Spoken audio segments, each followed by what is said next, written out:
দর্শক, এবার সত্যি সত্যি বিশাল একটা ঘটনা ঘটতে চলেছে। আগামীকাল 4 দিনের সফরে আমি চীন যাচ্ছি। অন্তর্বর্তী সরকার দায়িত্ব গ্রহণের পর থেকেই স্বতঃস্ফূর্তভাবে পৃথিবীর সকল সরকার আমাদের প্রতি বন্ধুত্বের হাত বাড়িয়ে দিয়েছে। তিনি যাচ্ছেন চায়নাতে, রাইট? আমার মনে হয় যে ইনি গিয়ে ওখানে একটা চুক্তি করবেন, আর ওই চুক্তিতে হবে কি বাংলাদেশ ডিফেন্স ফোর্সকে কোয়াডের সঙ্গে লড়তে হবে, আমেরিকার সঙ্গে লড়তে হবে। তাই জন্য ইনি গেছেন ওখানে বাংলাদেশে। জানেন, এই যে চাইনিজ সাবমারিন, কক্সবাজারের সাবমারিন, এই যে ফাইটার প্লেন, এই যে ট্যাঙ্ক, এই যে মিসাইল, এই যে রাডার, এটা তার জন্য 50 বছরে আপনি সেনা প্রধানকে বলছি, আমরা লক্ষ লক্ষ আবু সাইদ বুক পেতে দিয়ে ক্যান্টনমেন্ট উড়িয়ে দেব। বাংলাদেশ নিয়ে কোনো ষড়যন্ত্র করবেন না। আপনার বেঁচে পালাবার কোনো জায়গা নাই। আপনার অপশন হচ্ছে দুইটা। সেনাবাহিনী কু করবে, ডক্টর মোহাম্মদ ইউনূসকে হটাই দিবে। এই স্বপ্নটা অনেকে দেখছে, এখনো অনেকে দেখতেছে যে সেনাবাহিনী কু করবে, ডক্টর মোহাম্মদ ইউনূসকে হটাই দিবে। আচ্ছা, আমি বুঝি না, সুখে থাকতে ভূতে কিলা একটা কথা আছে না? কি রে ভাই, তুমি তো ভালোই আছো, একটু পালায় বেড়ায় গেছো, গর্থ লোকায় আছো, কি দরকার আছে রাজপথে এসে মার খাওয়া, বলো? তোমরা কার জন্য কান্না করো?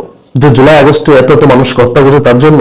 আসসালামু আলাইকুম প্রিয় দর্শক, বর্তমান বাংলাদেশের রাজনৈতিক প্রেক্ষাপট বা রাজনৈতিক পরিস্থিতির উপর বিশ্লেষণ করে আপনাদের সামনে কিছু গুরুত্বপূর্ণ ভিডিও ফুটেজ নিয়ে হাজির হয়েছি।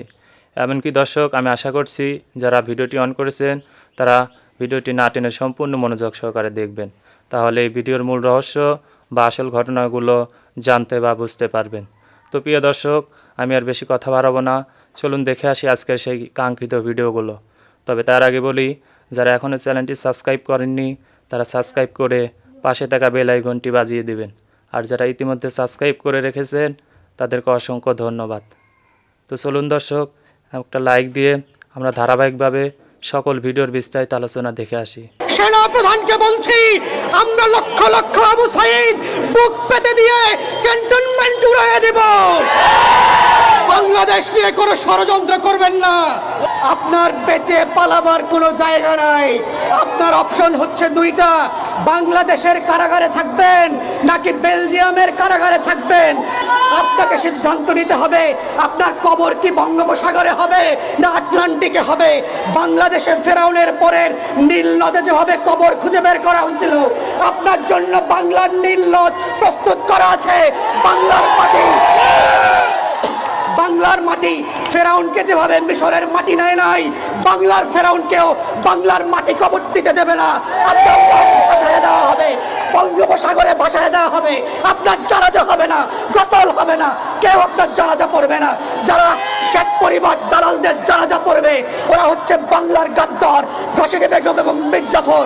বাংলাদেশের সেনা প্রধান থেকে শুরু করে সশস্ত্র বাহিনী যারা আছে, পুলিশ, র্যাব, আর্মির যারা বাহিনী আছে, দিল্লির সেবাদাস বুদ্ধিজীবীরা মিলে বাংলাদেশের এই ঐতিহাসিক বাংলা বসন্তকে হাইজ্যাক করবার যে ষড়যন্ত্র করছে, আমরা দেশবাসীকে বলবো সতর্ক থাকবেন, মাঠ ছাড়া যাবে না। যেই প্রজাতন্ত্রের কর্মচারীরা আমাদের টাকায় অস্ত্র কিনে, বুলেট কিনে আমাদের হাজার হাজার মানুষকে গুম খুন করেছে, সেই সেনা প্রধানের হুকুমে বাংলাদেশ চলতে পারে না, পারবে না। জেনারেল ওয়াকারকে যদি না সরানো হয়, বাংলাদেশ যেখানে আছে ওখানেই থাকবে। উনার আন্ডারে যদি ইলেকশন হয়, সেই ইলেকশনটা একটা ভজঘট টাইপ ইলেকশন হবে, এবং শেখ হাসিনা দূর থেকে তখন বলবে যে মানে আন্তর্জাতিক মহলকে বলতে পারবে যে বাংলাদেশ অ্যাকচুয়ালি নির্বাচনে এরকমই হয়। আমরা এবং সেনাপ্রধান যে জিনিসটা হাসনাত, সাজিদ এদেরকে খাওয়ানোর চেষ্টা করছে সেটা হচ্ছে কম্প্রোমাইজ কি 1/11 এর পরে যেরকম কম্প্রোমাইজটা হয়েছিল। কম্প্রোমাইজ কি, যে তোমাদেরকে এত সিট দেওয়া হবে, তোমাদেরকে এত সিট দেওয়া হবে। তার মানে হচ্ছে আপনার জনগণ কিন্তু ভোট দিতে পারবেন না। তারা আগে থেকে ক্লোজ ডোর একটা জিনিস গ্যারান্টি থাকতে পারেন যে তখন আপনার জনগণের ভোট আর ভোট হবে না, তখন ক্লোজ ডোর মিটিং এ হবে কে কয়টা সিট পাবে। এবং বাংলাদেশে এরকমই হয়, এটা আমাদের ব্রেনের ভিতরে ঢুকাই দিবে যে বাংলাদেশ নির্বাচন মানে হচ্ছে close door meeting a decision হবে যে কে ক্ষমতায় আসবে। জেনারেল ওয়াকার যদি সরানো না হয় এটা চলতে থাকবে, এবং আপনারা ভোটের অধিকার আর ফিরে পাবেন না, গ্যারান্টেড। এখন আরেকটা জিনিস হচ্ছে যেটা বলতেছিলাম যে 27 তারিখে প্রফেসর ইউনূসের চায়নাতে যাওয়ার কথা। এই ভিজিটটা ভেরি ইম্পর্টেন্ট। আমরা যেহেতু ওই যে যেটা যে জিনিসটা আছে না, আমরা সবসময় পররাষ্ট্রনীতিতে সফট ভাবে যাই, বাট প্রফেসর ইউনূস হার্ড ভাবে যায়, এবং এই কারণেই এই ভিজিটটা ইয়াদের জন্য, ভারতের জন্য একটা থ্রেট, এবং তারা চেষ্টা করবে এই ভিজিটটা বন্ধ করার জন্য। আমরা এখানে এমন একটা জিনিস হচ্ছে, এখন এই দেশের সিচুয়েশন আমাদেরকে ভুলে যেতে হবে কে আওয়ামী লীগ, কে বিএনপি, কে জামাত, কে এনসিপি, বা কে হালের জনতার দল। বাংলাদেশে একটা নতুন দল করেছে সেনাবাহিনীর অফিসার এবং অন্যান্য প্রফেশনালদের নিয়ে। আমি অ্যাকচুয়ালি ক্লোজ ওয়াচ রাখতেছি দেখার জন্য যে কারা কারা এখানে আসে। এর মধ্যেই এটার থিঙ্ক ট্যাঙ্ক যারা আছে, এর মধ্যে দেখলাম আওয়ামী লীগ জেনারেল কয়েকজন আছে। স্টিল আমি এটার মধ্যে অ্যাকচুয়ালি ক্লোজলি খেয়াল রাখতেছি যে এটা মানে সরকারি বা আওয়ামী লীগ দলের কোনো বি টিম হলো কিনা। আচ্ছা, এখন কথা হচ্ছে আমাদেরকে এই সময়ে যারা আইন শৃঙ্খলা বাহিনী আছেন, যারা দেশকে ভালোবাসেন, তারা আমরা স্থির থাকবো। আচ্ছা, এটা একজন একটা কমেন্ট দিয়েছে, তোদের বাবার খেলাফত প্রতিষ্ঠা করতে এনএসপি জোশিয়ে দিয়ে এখন ভোটারকে, মানে এনিওয়ে ওই ডিজেফাই খুব ভেরি অ্যাক্টিভ আমার ইয়াতে এখন আর কি। সো আমি যেটা বলতে চাচ্ছি যে আপনারা এখন এই সিচুয়েশনে যারা হিজবুত তাহরির করেন, হিজবুত তাহরির বাংলাদেশের নিষিদ্ধ সংগঠন, কিন্তু আমি মনে করি না যে তাকে নিষিদ্ধ করতে হবে, কিন্তু আপনারা ভারতের প্রেসক্রিপশনে মাঠে নেবেন না। এই মুহূর্তে তুলসী গাবার যে সমস্ত কথাবার্তা বলছে ওগুলা গিয়ে সাপোর্ট দেন না। আপনারা যে এর আগে যে মাঠে নামছেন, তো মানে এক পার্টি দেখছিলাম হিজবুত তাহরির নিয়ে নাকি আমি জানি না এই সেই আমি যতটুক জানি, বাট তুলসী গাবারের ওই কমেন্টের পরে এটা নিশ্চিত যে আপনারা ভারতের প্রেসক্রিপশনে মাঠে নামছেন। সো এখন খামাখা, আর আমি মনে করি যে প্রতিটা আন্দোলন যদি শুরু হয় বাইতুল মোকাররম থেকে, এটা ওয়েস্টকে একটা রং ইনফরমেশন দিবে। যদিও we may not care, but আমার মনে হয় কেয়ার করা উচিত। মানে ধর্মীয় উগ্রবাদীর একটা লেভাস দিবে, যেটা আমি মনে করি না ওখান থেকে হইতেই পারে, বাট ভারত এটার রং এক্সপ্রেশন বিদেশে দিবে, এটা আমাদের মনে রাখা উচিত। আমরা ইস্তেমাল করা হচ্ছে। ইনি যাচ্ছেন চায়নাতে, রাইট? রমজান চায়না যা রে না, 28 তারিখে যখন উনি সি জিনপিং এর সঙ্গে কথা বলবেন, ইফতার হবে, আর উনি ওখানে বলবেন ইউগুর আমাদের যা মুসলিম আছে জিগজিয়াং ব্রাদার্স এই রমজান মাসে, আমি শিওর ওনার কথা উনি বলবেন কি আমিও যেতে চাই। কি বলছেন, ইউনুসের বুকে ধক হবে উইঘুর মুসলিমদের সম্পর্কে বলতে? এই তো করা উচিত যদি উনি সাচ্চা মুসলমান হন, ইসলামিক স্টেট, উনি যদি ইসলামিক ভ্যালু রিপ্রেজেন্ট করেন, তাহলে জি জিনপিং এর মুখে চোখ দিয়ে উনি কথা বলবেন কি আমি যাচ্ছি ইউগের সঙ্গে কথা বলতে, আমি ওদের সঙ্গে ইফতার করবো, ওদেরকে ডাকুন, আমি ওখানে যেতে চাই। আছে ক্ষমতা না? আপনি একটা দালাল হিসাবে আপনি যাচ্ছেন, আপনি পুরো বাংলাদেশকে ওখানে বিক্রি করতে যাচ্ছেন, ওটা আমি আপনাকে বলে দিচ্ছি, রাইট? সব প্রথমে আপনাকে একটা আমি বলে দিচ্ছি, এটা অনেকগুলো মিথ, অনেকগুলো ঘটনা, অনেকগুলো রটনা বানানো হয়েছে বাংলাদেশের মধ্যে। ওর মধ্যে কি আছে জানেন? ওর মধ্যে প্রথমটা জিনিস আছে কি আমাদের কাছে স্ট্র্যাটেজি। আমি এখানে একটা প্রশ্ন, যেরকম আপনাকে বললাম যে মোহাম্মদ ইউনুসের ধক হবে কি উইঘুর মুসলিমদের নিয়ে প্রশ্ন করার, কিন্তু এই যে চীনের সঙ্গে বন্ধুত্ব করতে যাচ্ছে বাংলাদেশ মোহাম্মদ ইউনুসের নেতৃত্বে, বাংলাদেশের মুসলমানদের পরিস্থিতি ওই উইঘুর মুসলিমদের মতো হবে না তো? ওর থেকে খারাপ হবে। ইনি বিক্রি করতে যাচ্ছেন, এনার বাংলাদেশ পরিবার প্রবলেম নিয়ে কোনো কিছু নেওয়া দেওয়া নাই। ইনি একটা বিজনেসম্যান, আপনি তো দেখছেন, উনি হাঁটতে পারছেন না, উনি কিছু ভাবতে পারছেন না, উনি ডিপ্রেসড লোক, উনি কাঁদছেন, উনি বলছেন আমি বেরোতে চাই। ওনাকে ধরে রেখে দেওয়া হয়েছে ওখানে, কেন যে অনেক লোকের বিজনেস চলছে তো ওখানে, ওরা বিজনেস করে ওরা বড় বড় বাড়ি বানাবে আপনার আমেরিকায়, ওরা বড় বাড়ি বানাবে ইংল্যান্ডে, ওরা অনেকগুলো বিশ্বের চারদিকে ওরা বিজনেস করবে। ইনি মুখোশ, এনাকে কিছু পয়সা দেওয়া হবে, কমিশন নিতে গেছেন ওখানে, উনি ইউগের জন্য যাননি, উনি জিনজিয়াংয়ে কি হচ্ছে এর কোনো কথাই নেই। রোহিঙ্গা কথা তুলবে কি? রোহিঙ্গা কথা তো ওদের একটা চুক্তি আছে চায়নার সঙ্গে কি আমি চায়না আর বাংলাদেশ মিলিয়ে আমরা রোহিঙ্গাকে ওদের মায়ানমারে পাঠাবো। ইনি কি বলবেন? ইনি কি বলবেন? আমার মনে হয় না ইনি বলবেন, রাইট? তো ইনি একটা যা জিনিস করতে যাচ্ছেন, আমার মনে হয় যে ইনি এখন মাল্টিপোলার ওয়ার্ল্ড নয়।